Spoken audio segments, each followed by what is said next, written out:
Саламатсыз ба, құрметті студенттер. Бүгінгі дәрісіміздің тақырыбы аниме бағдарламасында кадрлар мен негізгі кадрларды пайдалану негіздерін үйренетін боламыз. Adobe Animate бағдарламасында анимация жасау бұл өнер мен техниканың керемет үйлесімі. Кадрлар мен негізгі кадрларды дұрыс түсіну және пайдалану сапалы анимация жасаудың негізі.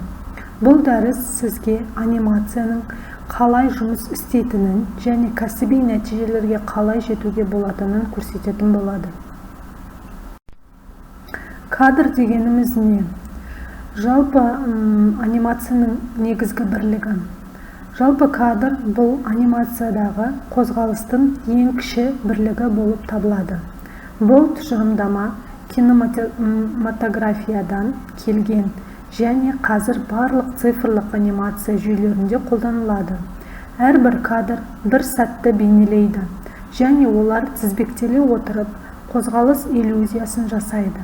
Классикалық анимацияда секундына 24 кадр стандарты қолданылады. Веб анимацияда бұл көрсеткіш 30 немесе 60 кадрға дейін жетуі мүмкін.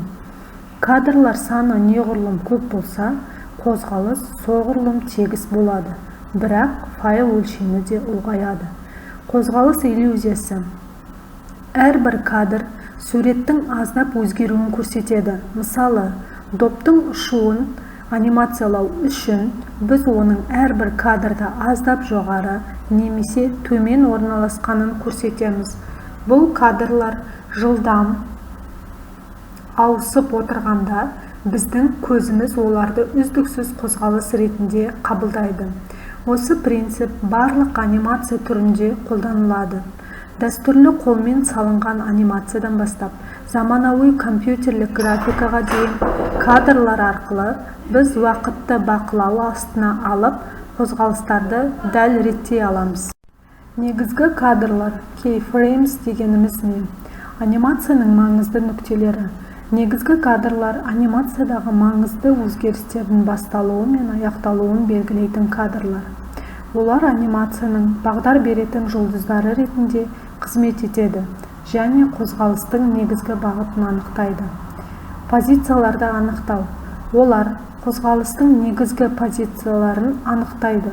Мысалы, характердің жүгіру анимациясында бір аяғының жерден көтерілуі мен екінші аяғының жерге тиюі негізгі кадрлар болады.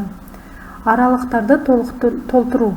Қалған кадрлар осы негізгі кадрлар арасындағы аралықтарды толтырады. Бұл процесс интерполяция деп аталады және Adobe Animate'да автоматты түрде жүзеге асырылады. Adobe Animate'да негізгі кадрларды қалай жасауға болады? F7 пернесін басу арқылы жаңа негізгі кадрларды қосуға болады. Бұл ең жылдам және өте ыңғайлы әдістердің бірі. Таймлайнда таңдалған кадрда F7-ні басқанда сол жерде жаңа негізгі кадр пайда болады. Келесі қадам қасиеттерді белгілеу. Негізгі кадрда объектінің позициясы, өлшемі, түсі, айналуы сияқты барлық қасиеттерді белгілеуге болады. Әрбір негізгі кадр объектінің белгілі бір күйін сақтайды. Келесі қадам автоматты интерполяция. Кейінгі кадрлар негізгі кадрлар арасында автоматты түрде интерполяцияланады. Animate бағдарламасы тиімді алгоритмдерді пайдаланып, тегіс өтуді қамтамасыз етеді. Практикалық кеңестер, яғни негізгі кадрларды дәл уақытта орналастыру өте маңызды. Объектіні өзгерту алдында міндетті түрде негізгі кадр қою керек. Қателіктерді болдырмау үшін негізгі кадрларды көшіруі мүмкін. Кадрлар мен негізгі кадрлардың айырмашылығы. Барлық кадрлар кадр анимациясының барлық кадрларын білдіреді. Олар таймлайнда тік сызықтармен көрсетіледі және әрқайсысы белгілі бір уақыт сәтін бейнелейді. Adobe Animate'да әдепкі бойынша секундына 24 кадр болады. Кәдімгі кадрлар алдыңғы кадрдың көшірмесі ретінде қызмет етеді. Олар арасында айтарлықтай өзгеріс болмаса, объект өз орнында қалады немесе аздап қана өзгереді. Негізгі кадрлар, олардың ішіндегі ең маңыздысы, олар қара дөңгелекпен белгіленеді және объектінің айтарлықтай өзгеретін сәттерін көрсетеді. Мысалы, объект жаңа позицияға көшкенде немесе түсі өзгергенде.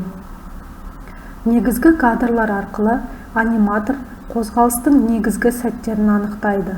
Бұл кәсіби анимацияда уақытты үнемдеу және сапаны арттыру үшін өте маңызды. Негізгі кадрлар арқылы қозғалыстың негізгі сәттері анықталады. Қалған кадрлар қозғалысты тегістейді. Интерполяция және твининг автоматты толтыру процесі. Animate бағдарламасы негізгі кадрлар арасындағы қозғалысты автоматты түрде толтырады. Бұл процесс твининг деп аталады және ол анимацияның жүрегі болып табылады. Twin сөзі between сөзінен шыққан және арасында дегенді білдіреді. Интерполяция дегеніміз екі мән арасындағы аралық мәндерді есептеу процесі. Мысалы, объект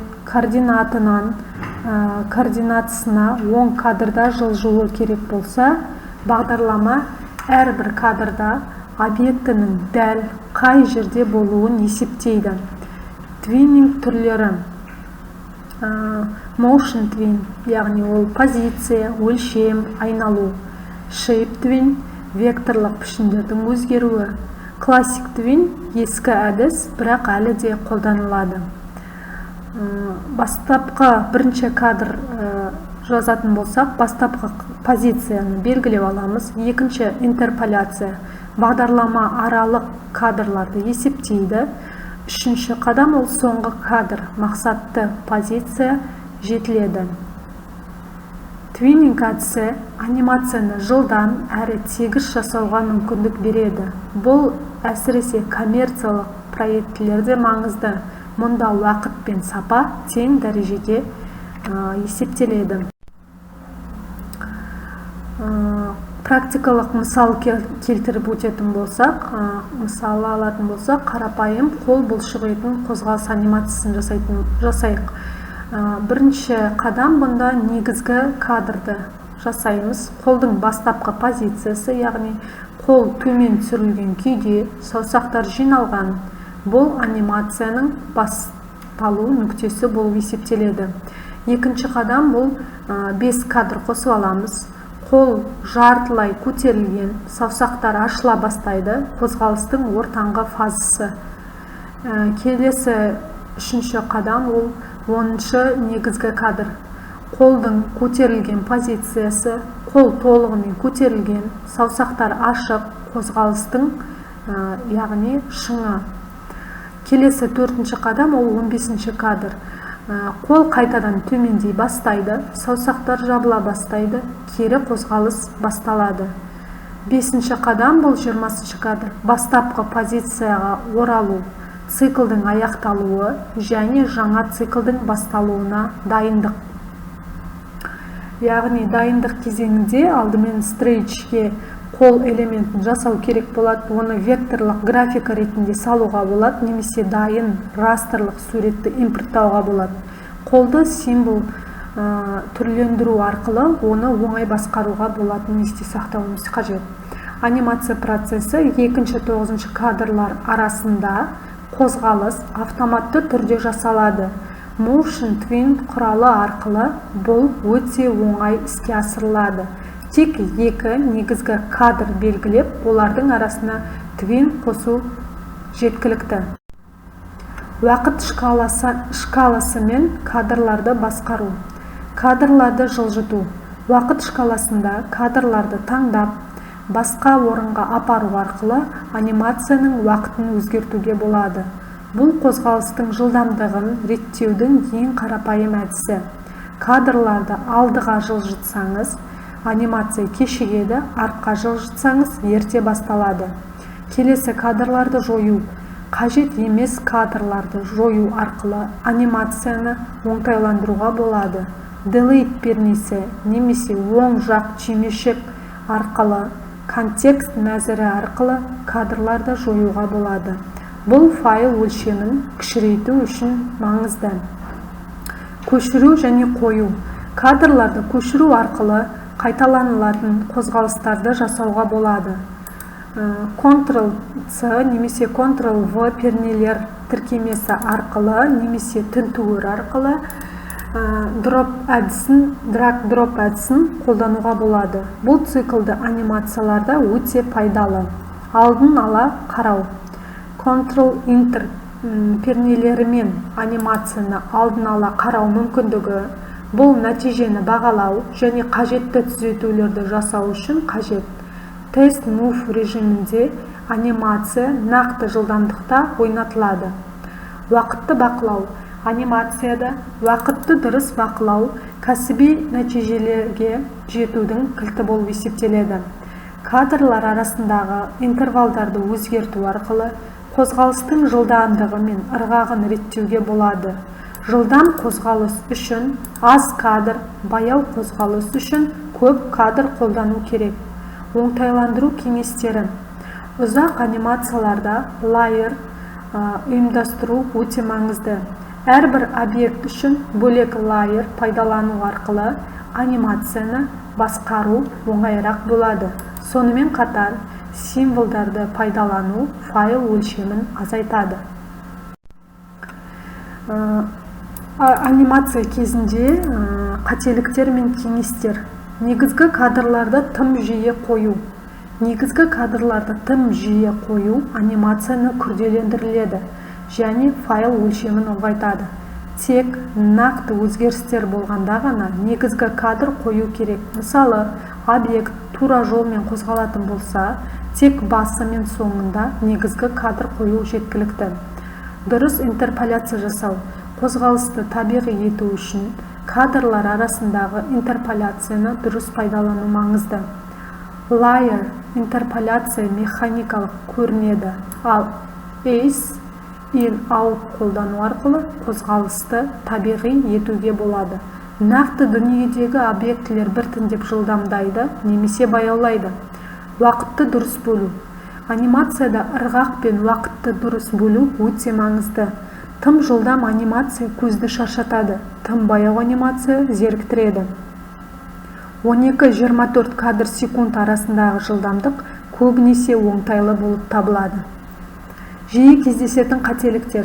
Твиннинг түрін дұрыс таңдамау, символдарды пайдаланбау, лайерлерді ұйымдастырмау, оптимайз мүмкіндіктерін қолданбау. Сапаны арттыру жолдары. Onion Skin режимін пайдалану, Motion Guide қолдану, Easing функцияларын түсіну, жүйелі тестлеу жүргізу. Бүгінгі дәрісімізді қорытындылай келе, негізгі кадрлар арқылы басқару. Негізгі кадрлар арқылы қозғалыстың маңызды сәттерін белгілеу. Бұл кез келген анимацияның негізі болып есептеледі. Олар сіздің шығармашылық идеяларыңызды техникалық тілге аударады және қозғалысты дәл бақылауға мүмкіндік береді. Кадрлар арқылы тегістеу. Кадрлар арқылы қозғалысты тегістеу және толықтыру процесі анимацияға өмір беретін құрал. Дұрыс интерполяция мен твиннинг техникаларын қолдану арқылы кәсіби деңгейдегі нәтижелерге жетуге болады. Кәсіби деңгей.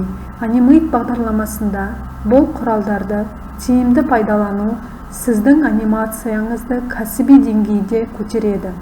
Теория мен практиканы үйлестіру арқылы керемет нәтижелерге жетуге мүмкіндігі өте мол.